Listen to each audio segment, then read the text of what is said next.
Yan sila, nagpe-prepare na kami. Ano yun? Hello guys! Ayan, kakagising ko lang. Diyos ko, nasa-celebrate pa sa birthday ni Macy. The birthday is not yet over. Pero sobrang napagod ako at kailangan ko magpahinga. Dahil syempre, ako yung navigator. Ako lahat yung leader sa travel natin. Mamaya pupuntang Hong Kong. And yes, eto papakita ko sa inyo. Pagkagising ko, wala na pala yung pamilya ko. Nagsiuwian na sila at malinis na din yung bahay. Yan sila, nagpe-prepare na kami. Ano yun? Nagpe-prepare na kami. Kanya-kanyang ligo na. Si Bobby maglalive pa daw muna saglit. Ang sipag talaga ng husband ko. So, ayan, natulog na yung anak ko, yung birthday girl. Tsaka yung isang bata at si Jay naglalaro pa. Quick tour lang muna. Hindi muna kami nag-ayos. Pero si ate ko naligo na din. Si Bobby is here. Napakasipag ng asawa ko. Sabi yung, yan, bango. Bango ng bunganga, nakapag-toothbrush. Kaya ako naman magpaayos ngayon, ba't papaayos ko muna yung buhok ko kay Bunso? Diba Bunso? Wala pang alas 12, so... No way! Wala pang alas 12, so magpe-prepare na kami. Kailangan by 4 a.m., andun na kami sa airport, andun sa bag. Ay ate, yung snacks pala na dadalhin natin. Magdala tayo ng a lot of snacks.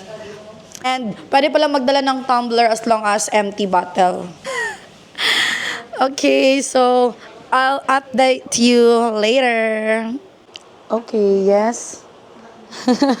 While waiting sa kanila guys na nagpe-prepare at umiinom ng kape, maglilinis muna tayo dito para malinis yung kama natin. Kasi si Bobby, alam nyo guys, mas maarte siya sa akin. Siya talaga ayaw niyang umuwi ng hindi malinis yung higaan, ayaw niyang umaalis ng madumi dito. At saka si Nani Maricel din, grabe. Treat niya talaga yung bahay na to na parang sa kanya din. Kasi pag umaalis kami, pagka-uwi namin, kunwari nagmamadali, hindi namin nalinisan.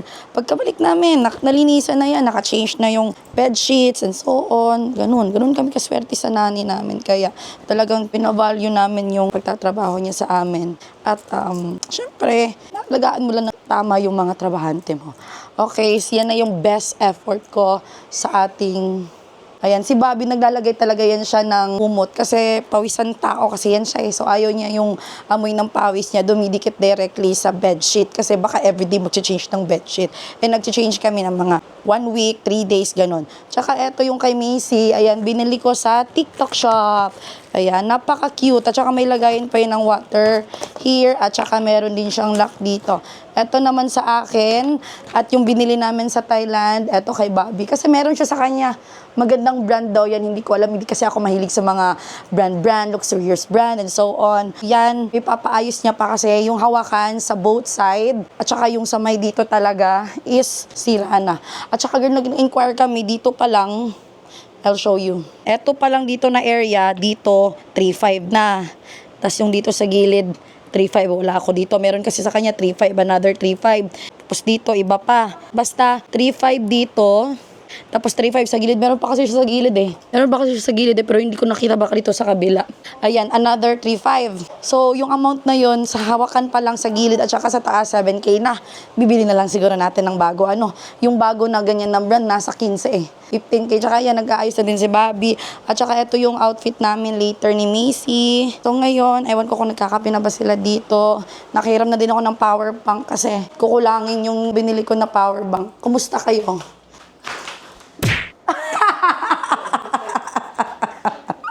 Gusto ko magpapaganto guys. Kay Bunso. May dala ako. Spray. Ganyanin mo din muna ako. Punas muna ako.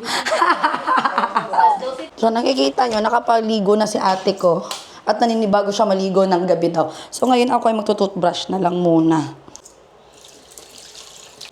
Tapos mag-half bath na lang. Nagkagising ko lang. At saka guys, kung napapansin nyo, ayan, yung pula, almost wala na yung pimples ko and I'm so happy.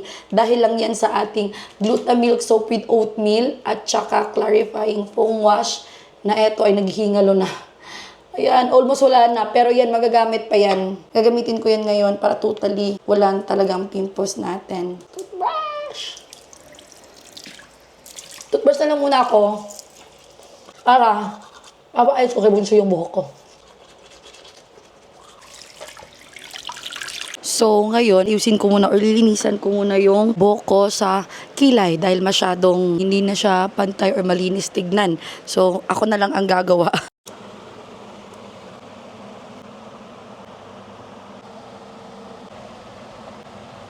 Ayan, medyo malinis-linis na siya.